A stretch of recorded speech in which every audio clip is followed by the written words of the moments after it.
Observe the month of Aviv, and keep Pesach to Adonai your God. For in the month of Aviv, Adonai your God brought you out of Egypt at night. You are to sacrifice the Pesach offering from flock and herd to Adonai your God in the place where Adonai will choose to have his name live. You are not to eat any hamatz with it. For 7 days you are to eat with it matzah, the bread of affliction, for you came out of the land of Egypt in haste. Thus you will remember the day you left the land of Egypt as long as you live.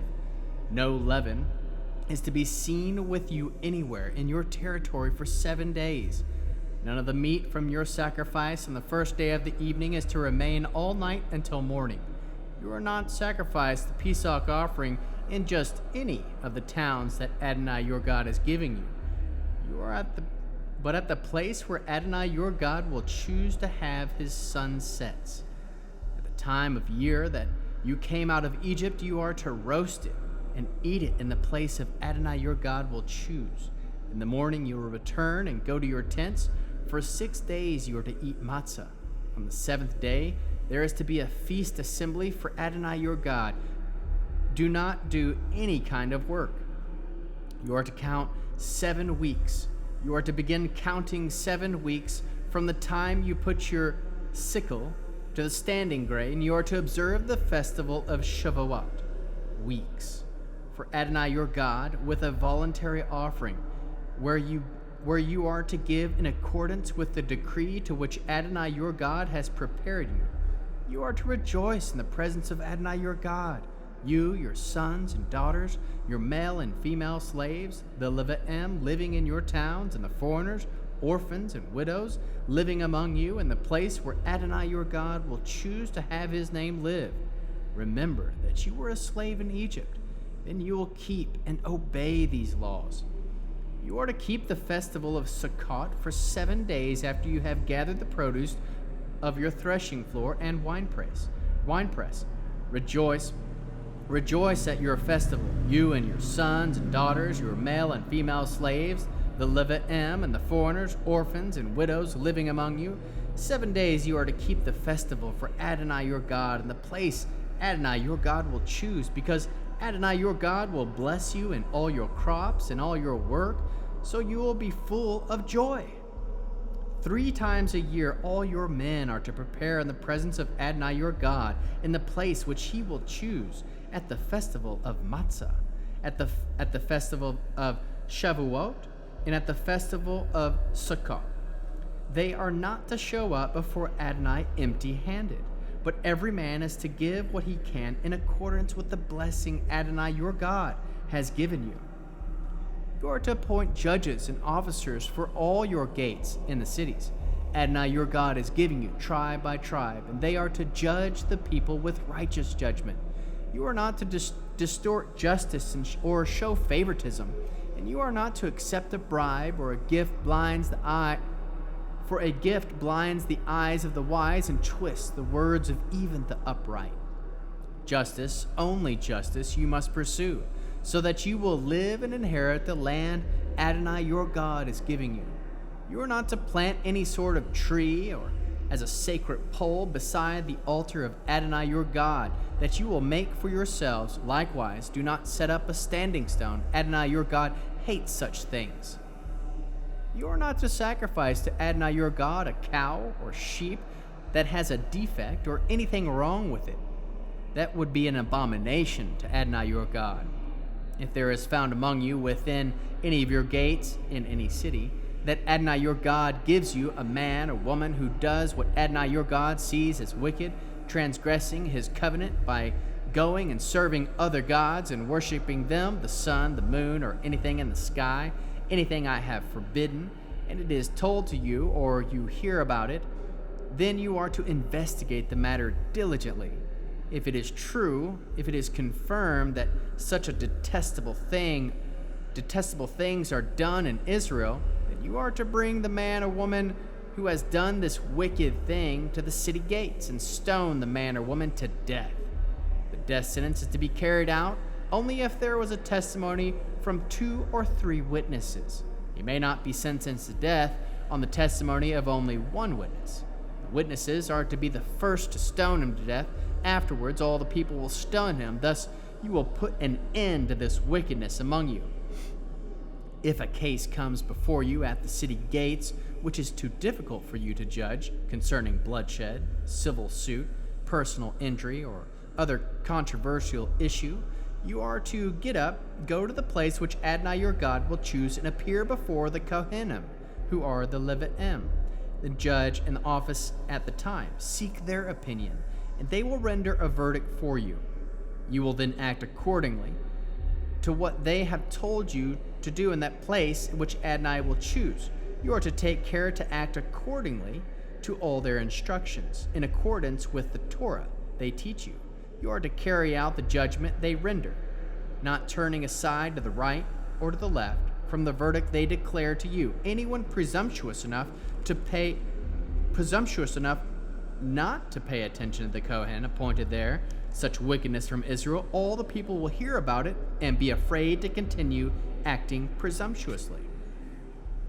When you have entered the land of Adonai your God is giving you, have taken possession of it, and are living there, you may say, I want to have a king over me, like all the other nations around me. In that event, you must appoint a king, the one whom Adonai your God will choose. He must be one of your kinsmen. This king you appoint over you. You are forbidden to appoint a foreigner over you who is not your kinsman. However, he is not to acquire many horses for himself, or have the people return to Egypt to obtain more horses, inasmuch as Adonai told you never to go back there again.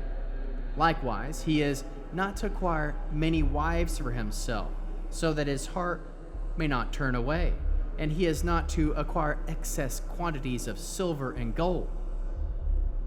When he has come to occupy the throne of his kingdom, he is to write a copy of the Torah for himself in a scroll, from the one of the Kohen and Levi'im use. It is to remain with him, and he is to read it every day, as long as he lives, so that he will learn to fear Adonai, his God, and keep all the words of this Torah and these laws and obey them, so that he will not think he is better than his kinsmen, and so that he will not turn aside either to the right or to the left from the mitzvah. In this way he will prolong his own reign and that of his children of Israel. The Kohanim, who are the Levi'im, and indeed the whole tribe of Levi, are not to have a share or an inheritance with Israel. Instead, their support will come from the food offered by fire to Adonai and from whoever else becomes his. They will have no inheritance with their brothers, because Adonai is their inheritance. And he has said to them, the Kohanim will have the right to receive from the people, from the offering of the sacrifice, whether ox or sheep, the shoulder, the jowls, the stomach. You will also give him the first fruits of your grain, new wine, olive oil, and the first of the fleece of your sheep.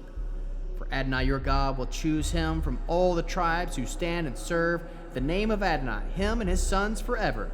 If the Levi from one of your towns anywhere in Israel where he is living comes highly motivated to the place which Adonai will choose, then he will serve there in the name of Adonai, his God, just like his kinsmen, the Levi'im, who stand and serve in the presence of Adonai.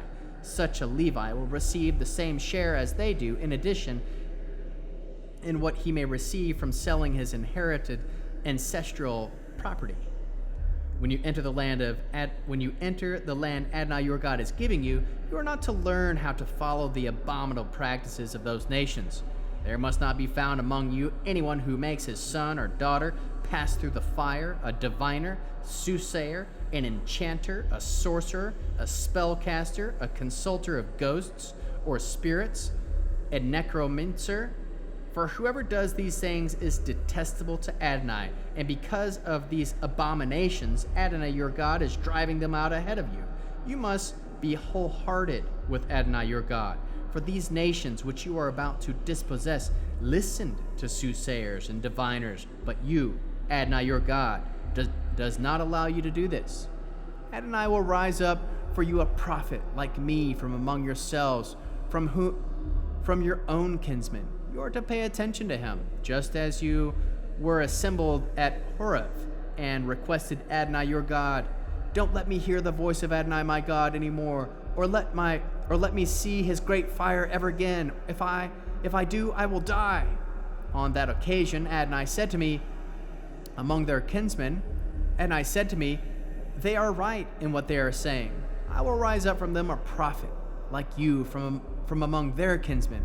I will put my words in his mouth, and he will tell them everything I order him. Whoever doesn't listen to my words, which he will speak in my name, will have to give account for himself to me. But a prophet presumptuously speaks a word in my name, which I did not order him to say, or if he speaks in the name of other gods, then that prophet must die.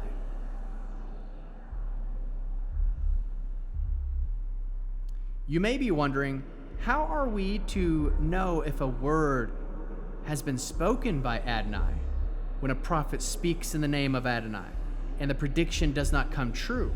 That is, the word is not fulfilled. Then Adonai did not speak that word. The prophet who said it spoke presumptuously. You have nothing to fear from him.